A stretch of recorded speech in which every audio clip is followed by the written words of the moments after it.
I drove north on Sheridan Road, with the late autumn sun turning the lake the color of old brass, thinking about how little had changed and how much had. The conversation I was about to have with my parents was one I'd avoided for 14 months, and I'd become expert at avoidance. There's a specific skill to it, a kind of practiced forgetting that lets you live your life, while simultaneously acknowledging that another life, a different one, exists in parallel. You don't quite block it out. You just arrange your attention around it. My parents' house in Winnetka looked the same as it always had, a careful expression of upper-middle-class taste. All limestone and copper gutters, the kind of place people mention to other people, the kind where nobody is actually happy, though that distinction never seemed to matter. The landscaping was immaculate. My mother would have spent weeks on the fall arrangements with her landscape designer. Everything about the place was designed to be observed, assessed and approved of by people who didn't matter. I sat in the driveway for 5 minutes before getting out. This was something I did now, a small ritual of mental preparation. I would sit in the car and remind myself that none of this was real in any way that actually signified, that Matthew wasn't actually better than me, that my father's dismissal was based on his own architecture of meaning, not on any objective truth, that my mother's endless performance had nothing to do with love and everything to do with fear. These things were true. I would repeat them to myself like a person learning a language, because I still had to walk inside and sit across from them at their table, and there was still a part of me, small but persistent, that wanted to do it right, wanted to finally say something that would land the way I needed it to land. But I wasn't here for that. I'd stopped wanting that around the time I turned 28 and realized that wanting it was the thing keeping me small. My mother opened the door before I knocked.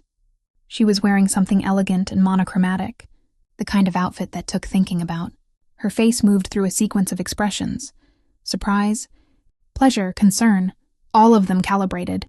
She embraced me in a way that was warm without being physical, the kind of hug where you don't quite collapse into another person, but instead acknowledge their presence beside you. "Natalie," she said. "It's been so long." "It has," I said. "Matthew's bringing someone," she added, already moving toward the kitchen. This was information being delivered, not conversation. My mother had learned long ago that if you framed things as facts rather than invitations, you avoided the complicated terrain of actual discussion. "He's been seeing a girl from Morgan Stanley. Very accomplished. We're very pleased." I followed her through the house, which was decorated for something, an upcoming holiday, or possibly just the ongoing project of looking like the kind of people who had their lives arranged well. There were flowers on the sideboard, fresh and expensive. The lighting was soft. Everything smelled like the kind of candle that costs more than most people's dinner budget. My father was in the living room, watching golf on a television he pretended not to watch. He stood when I entered, a gesture that was more about propriety than affection. We did the same embrace my mother and I had done, the same careful distance. "Good to see you," he said. "You too," I said. He asked about my business, which he referred to as my online thing. I told him it was fine, that it was doing well, and he nodded as though this confirmed something he'd suspected, that it was fine, that it was doing well, that it wasn't worth thinking about. In his worldview, business was something that happened in office towers and on trading floors, something that involved other men and significant sums of capital that you could point to. What I did was a craft, or a hobby, or something that fell into the category of things his daughter did while she waited for her life to actually begin. Matthew arrived with the Morgan Stanley girl, whose name was Catherine, and who was beautiful in a way that suggested she'd also been told her whole life that this mattered. Matthew hugged me with the kind of affection that was actually condescension, the warmth of someone who felt secure enough to be generous. "Hey, Nat," he said. "Good to see you. How's the store?" "The business," I said. "It's actually grown quite a bit this quarter." "That's great," he said, in the way you might congratulate someone on making their school lunch, the kind of encouragement reserved for people whose successes don't factor into the actual calculus of the world. He turned back to Catherine immediately. "I was telling Kath about this deal we're working on. It's absolutely massive. Really transformative stuff." My father moved closer, leaning in, his attention suddenly focused. This was always the pattern. When Matthew spoke about his work, the room changed. People leaned in. My father's eyes brightened. Questions were asked. Dinner was planned with the same precision my mother brought to everything else. There was a roasted chicken that was too dry, vegetables that had been dressed beautifully before anyone could actually eat them, wine that my father discussed with the authority of a man who had decided exactly how much knowledge was necessary. The conversation moved in the direction conversation always moved in this house, toward Matthew, toward his deals, toward the world of significance that he occupied, and the rest of us observed from various distances. "Tell us about the Lincoln Park situation," my father said. This was late in the meal. Catherine had been asked several polite questions about her career, and then politely dismissed from the conversation. She was smiling in the way that women smile when they're being given a master class in invisibility. Matthew's eyes lit up. He had that look he got when he was about to tell a story that had already been approved by multiple audiences, and therefore could be delivered with real confidence. "So there's this property," he said. "Lincoln Park. Modern, incredible architecture. The guy who built it was some tech founder who cashed out and went to San Francisco. 8-bedroom, floor-to-ceiling glass. A staircase that floats like something from an architecture magazine. It's the next level."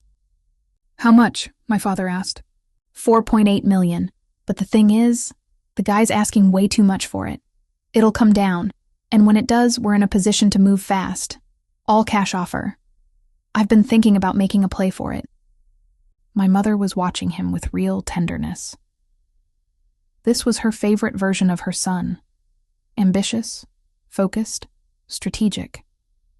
Everything about the way she was looking at him suggested that she understood him to be engaged in the serious business of building a life that mattered. "That would be the house," my father said. It wasn't a question. "That would be the house," Matthew agreed. Then my mother turned to me. I remember this moment with the clarity of moments that later become important. Moments where you're standing at a threshold and don't quite know it yet. "Are you still thinking about buying?" she asked. It was casual, the kind of polite inquiry that doesn't really expect a developed answer. "Eventually," I said. "It must be nice," she said, "to think about these things, to imagine a future like that." There was nothing explicitly unkind in what she said. That was the genius of my mother's cruelty. It wrapped itself in plausibility. She could wound you while maintaining perfect deniability. She was simply saying that it was nice to imagine. She was simply suggesting that for me, this property, this future, this kind of thing, it was imagining. It was the thing you did before you did the real thing, the serious thing, the thing that required actual resources and position, and the kind of success that showed up in numbers that mattered. I set down my fork. I had been sitting there with this family for 2.5 hours, and nothing had changed, and everything had changed. Or rather, everything in me had changed, but nothing in them had noticed, which is essentially the same thing. "I should probably get going," I said. My mother made a sound of disappointment, but it was the kind of disappointment that was more about having the appearance of not wanting you to leave than about actually wanting you to stay. "It's early," my father said. "I have an early morning tomorrow." Matthew was already on his phone. Catherine had moved her attention to her wine glass. Nobody asked me what I did, where I was going, what I was building that required an early morning. I drove back into Chicago, as the light died completely. The city transformed as I got closer, Winnetka's careful perfection giving way to something more real, something that was actually being lived in. I passed Lakeshore Drive and felt something release in my chest, some tension I carried when I was in my parents' presence, and never quite noticed until it was gone. By the time I got home, I knew what I was going to do. The story of my business is the story of a long and mostly solitary discipline. I was 26 when I left my corporate job, a marketing role at a retail company where I was told that my ideas were not quite aligned with our brand positioning, which was another way of saying that they'd already decided who got to have ideas. And I wasn't that person. I had maybe $30,000 in savings, a background in visual design, and a hypothesis about how people actually wanted to live, which is to say, not in spaces that were curated for Instagram, but in spaces that actually contained beauty and function, and the kind of quiet elegance that doesn't announce itself. I started with a website I taught myself to build, and a handful of products I designed and sourced through manufacturers I found by spending weeks on the phone. The first year, I made $12,000. The second year, I made $38,000. I was working in a studio apartment in Pilsen, using my kitchen table as a desk, taking product photos in front of my apartment's one good window. I was learning how to build a brand, which is to say, I was learning how to tell a story that people wanted to believe about themselves. I was learning that when you give people permission to believe they have taste, they'll spend money to confirm it. By year 3, I was breaking even on revenue that had reached $200,000. I was working 70-hour weeks, fielding emails at 3 a.m, solving supply chain problems I had no training to solve. I was also learning something about myself that my family would never understand, which is that I like this. I like the work itself, the slow accumulation of knowledge, the satisfaction of building something that nobody could take credit for but me. The financial turning point came in year 4, which is when a sustainable design magazine featured our products in an article about companies reshaping the home goods industry. Suddenly, we weren't a small operation anymore. We were a story. People wanted to buy the story.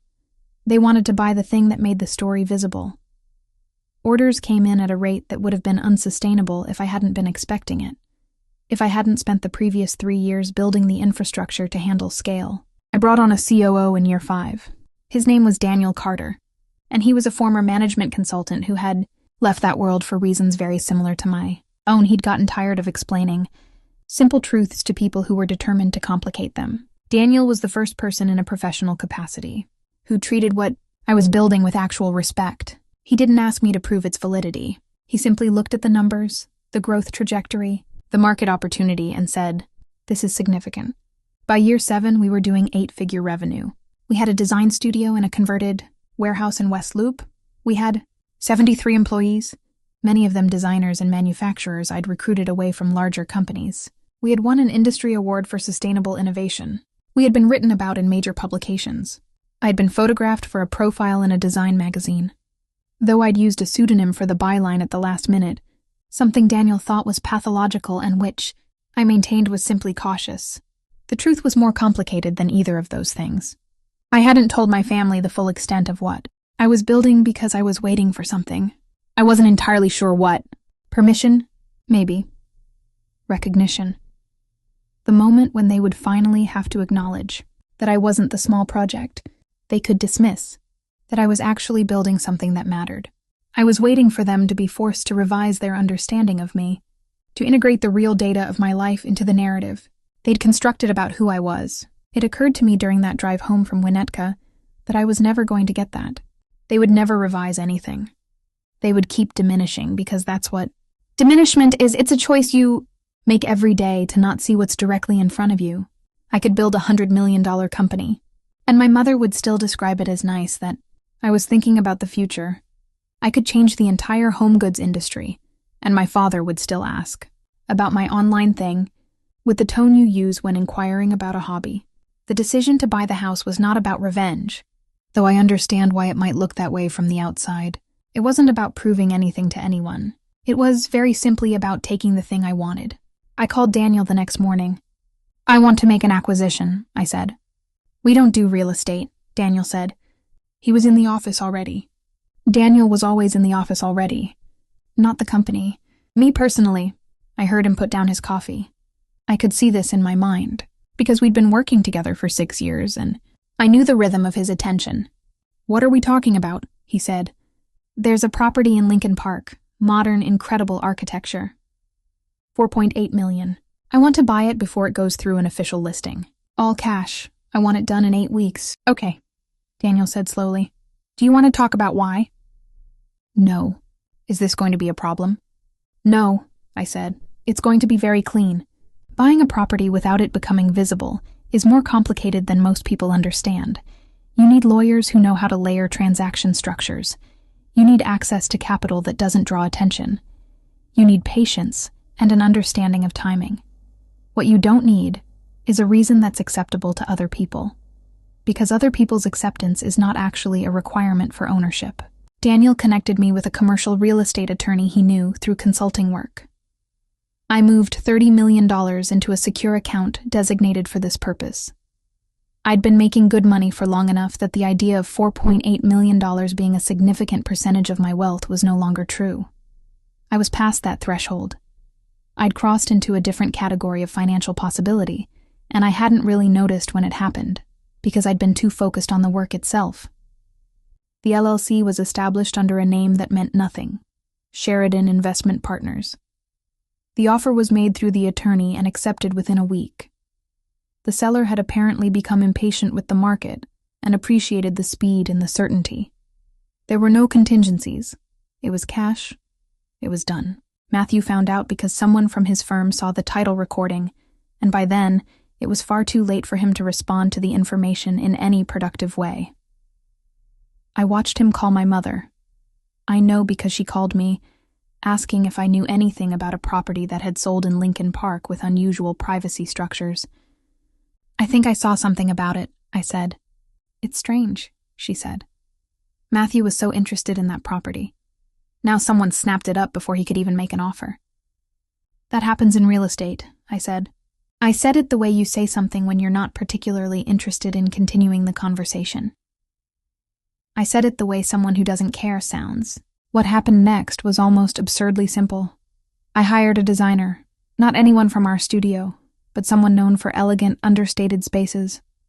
I gave her parameters: modern, warm, livable.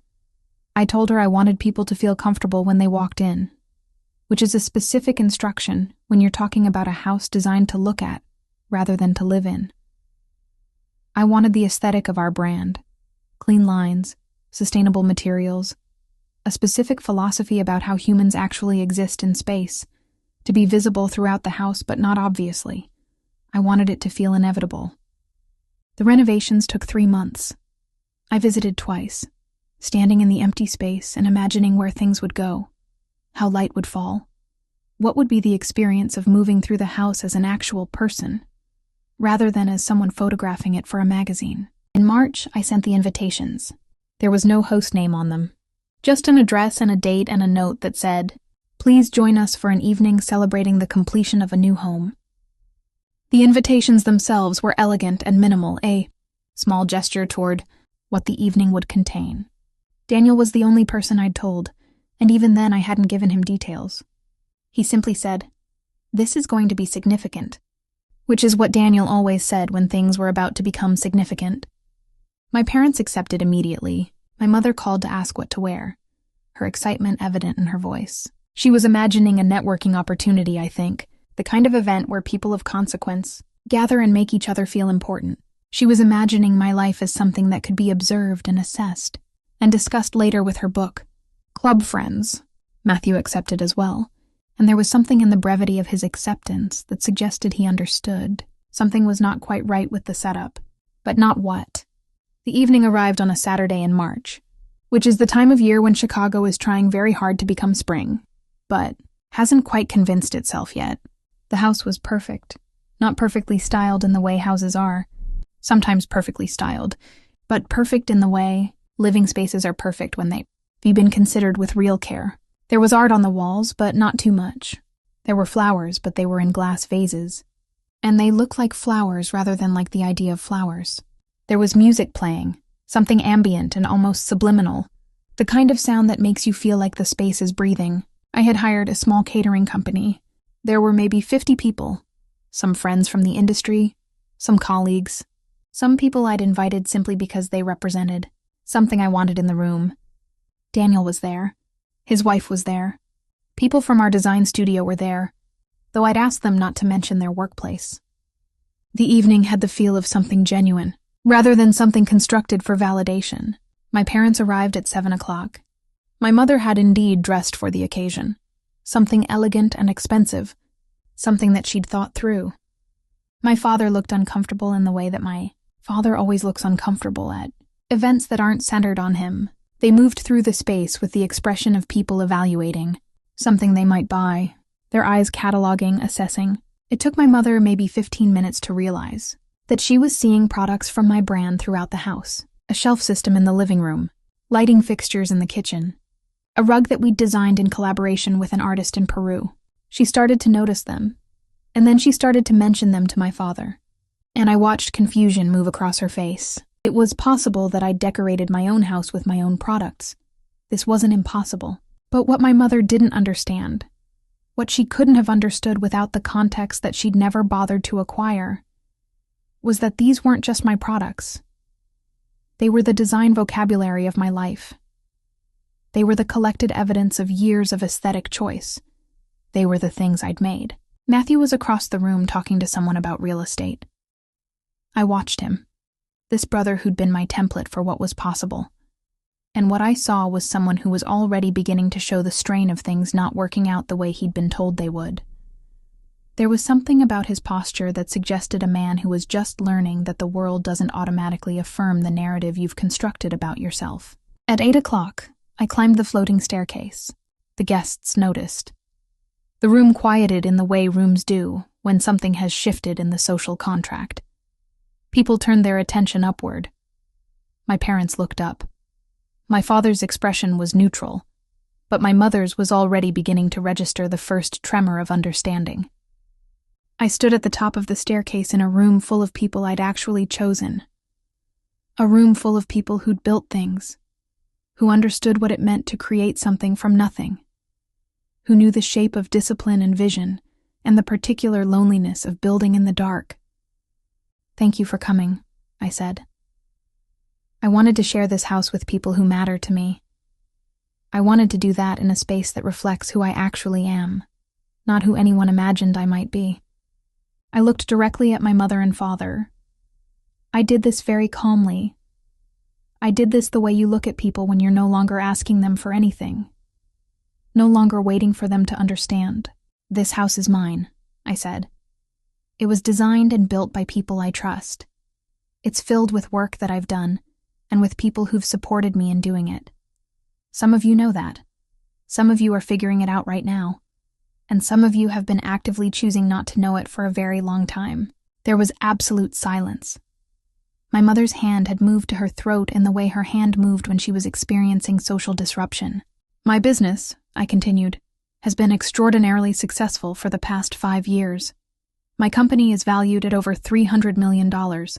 I have 73 employees. We've reshaped an entire category. I have done this alone. Not alone, with people I trust, but without help from my family, without encouragement, without the basic acknowledgement that what I was doing actually mattered." I paused. I was being very still.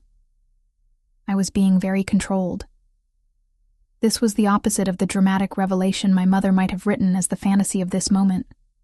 This was calm recitation of fact. "I bought this house," I said, "because I wanted to. I can afford it. I deserve it. And I no longer need anyone's permission or approval to have the things I want." The room erupted, not in applause, not exactly, but in the kind of shocked recognition that happens when you remove a foundational lie from a social situation. People were suddenly talking.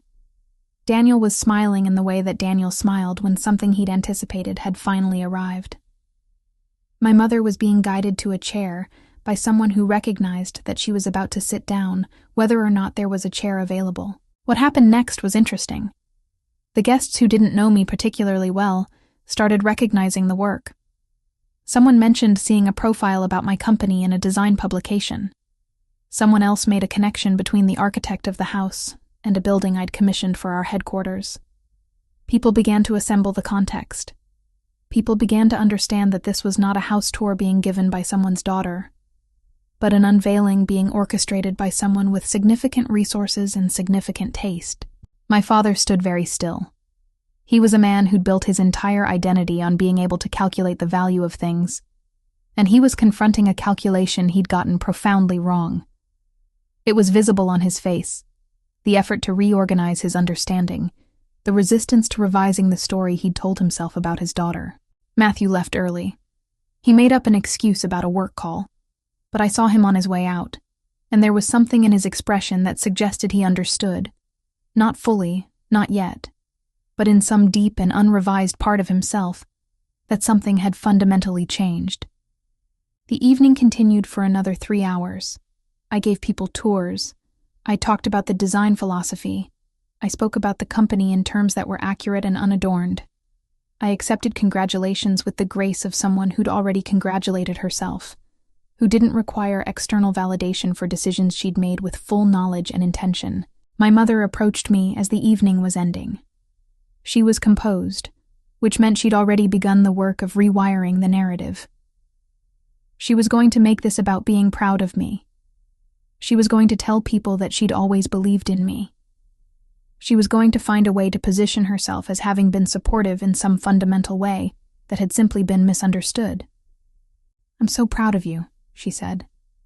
She put her hand on my arm in a way that was almost affectionate. I looked at her hand. I looked at her face. I said nothing. "We always believed in you," she said. "No," I said. It was very quiet. "You didn't. And I'm not here to forgive that or to rewrite it. I'm just here to live my life." She withdrew her hand.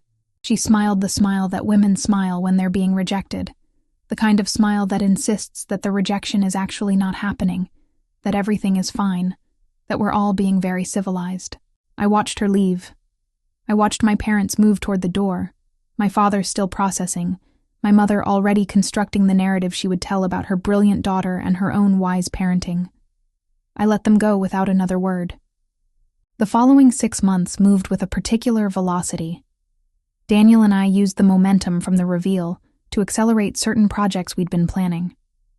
We opened a second design studio. We brought in additional capital.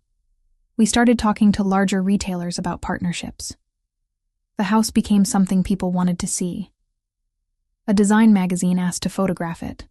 I declined. I'd already done what I needed to do with that space. I watched what happened to my brother from a distance, the way you watch something playing out in a world that's adjacent to your own. His firm began to encounter problems. A major investment went bad. Then another. There was something about the timing that felt inevitable, like consequences had simply been waiting for permission to arrive. Someone mentioned that his firm was imploding, that there were questions about his decision-making, that clients were pulling capital. I read these things the way you read the news, with interest, but without personal investment. My parents called periodically. My mother wanted to have lunch. My father wanted to discuss my expansion. They wanted credit. They wanted the story to retroactively include them. I was polite and available, but in a way that was cordial rather than connected. I answered their calls. I returned their messages. I accepted one dinner invitation, where I was praised extensively, and where my father asked about my company's valuation in a way that suggested he now understood that this was something you asked about, that this was the language of significance. I found the whole thing slightly tragic in its transparency. Then Matthew called. It was midway through October. He was asking if we could meet. He wanted to come by my office. He wanted to talk about a business situation. He arrived on a Wednesday morning. He looked worse than I'd expected. Not physically, but something about his bearing had changed. The confidence that had always come from certainty had been replaced by the careful posture of someone trying to project competence while actually drowning. I had Daniel not join us. I didn't want witnesses to this. I wanted it to be just him and me in the way that things between us should probably always have been. "I need to talk to you about something," he said. He was sitting across from me in an office that I'd designed to be calm and impressive without being aggressive. Floor-to-ceiling windows, simple furniture, the kind of space where you could think clearly. "Okay," I said. "My firm made some investments," he said. "We backed a company that was competing with you." I waited.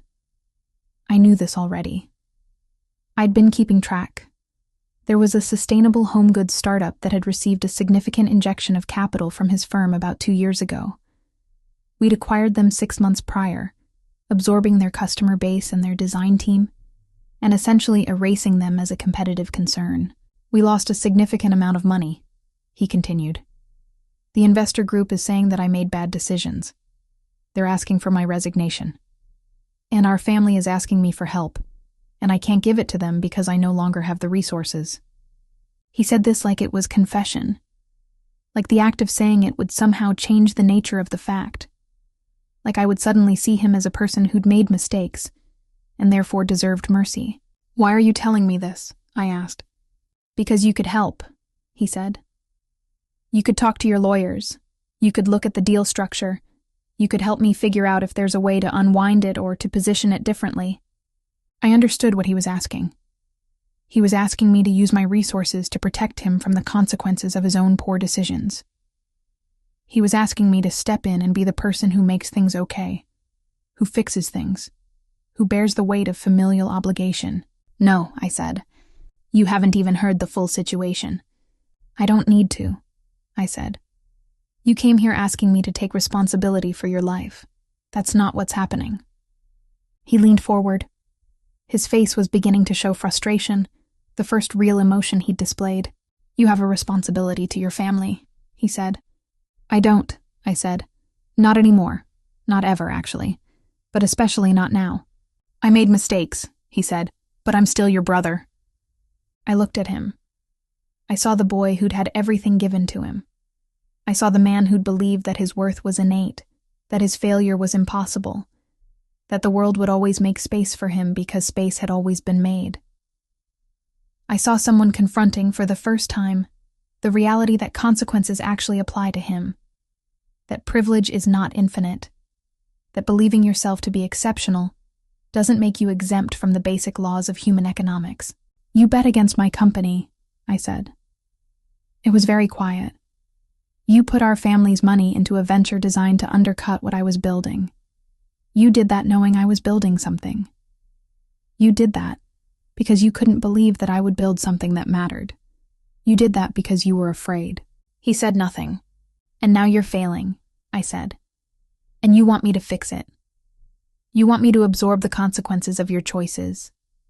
You want me to be the person who makes your life okay because I'm your sister, and that's apparently what I'm supposed to do. What if I told you that you're wrong about the motivations?" he said. "I wouldn't believe you," I said. "And it wouldn't matter if I did. Because what matters is that you made a choice, and the choice had consequences, and the consequences are yours to carry." He left a few minutes after that. He tried to appeal to me several more times, about family loyalty, about the fact that our parents were asking, about the idea that we were supposed to be there for each other. I didn't argue with any of it. I simply held my position. He was a person who'd made choices, and I was a person who was no longer going to rearrange her life around the fallout from those choices. My parents came to the house about a month later. This was unexpected. I'd told them they were welcome, but they'd never actually come. They arrived on a Saturday evening, my mother fresh and composed, my father looking older than I remembered. We sat in the living room. My mother marveled at the space in the way she marveled at all spaces, by assessing them, by noting the details, by trying to decide if she approved. My father was quieter. He looked around as though he was trying to understand something about his daughter by studying the choices she'd made in furnishing a room. "Matthew's really struggling," my mother said. It was direct. It was what she'd come to say. "I know," I said. "We were hoping you might be able to help him, financially, or with his career, given your connections." "No," I said. "He's your brother." "He is," I said. "And I've made a decision about what I'm willing to do regarding my brother. That decision is to not intervene. That decision is to let him experience the actual consequences of his choices." My father spoke for the first time. "You think that's kind?" "I think," I said, "that kindness that prevents someone from learning is not actually kindness. I think that love that rearranges your own life for someone else's comfort is not love. It's obligation. And I'm done with obligation." My mother was doing the calculation. I could see it on her face. She was trying to decide if she could persuade me, if there was an angle she hadn't yet tried, if there was a way to make me feel bad enough to reverse my decision. "We made mistakes with how we treated you," she said finally. "It was calculated. It was an offering designed to generate reciprocal generosity." "Yes," I said, "you did. But we're asking for forgiveness now. We're asking for a second chance." "I'm not interested in forgiveness," I said. "I'm interested in peace, and I have peace. It doesn't involve you." They left not long after. I didn't walk them to the door. I didn't embrace them.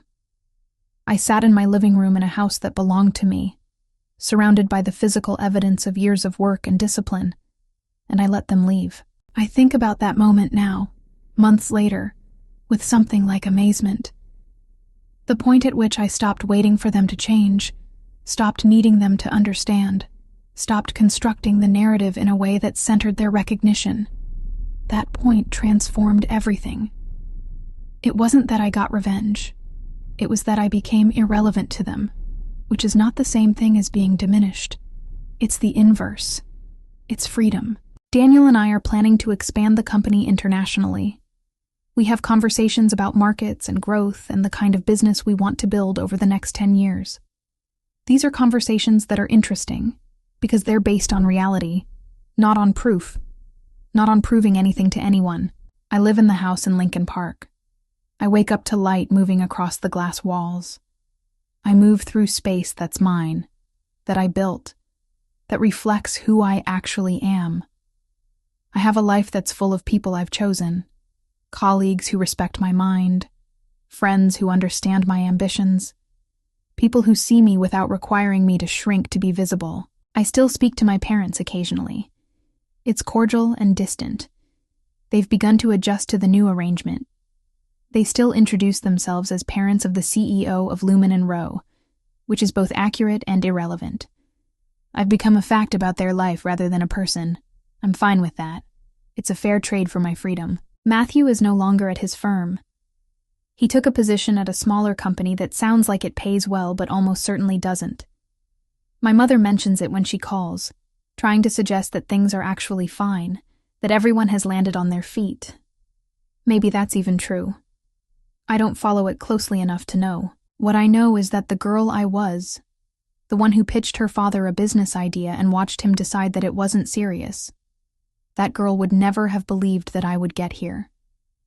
She would have thought that any happiness coming from this would have to be founded on her family's acknowledgement, on their apology, on their revision of who she was. It's one of the kindnesses of getting older, that you realize that happiness doesn't require that success doesn't require that peace doesn't require that. I have learned that power isn't about having more than someone else. It's about no longer needing what they have. I have learned that revenge is just another way of staying connected to people you're trying to escape.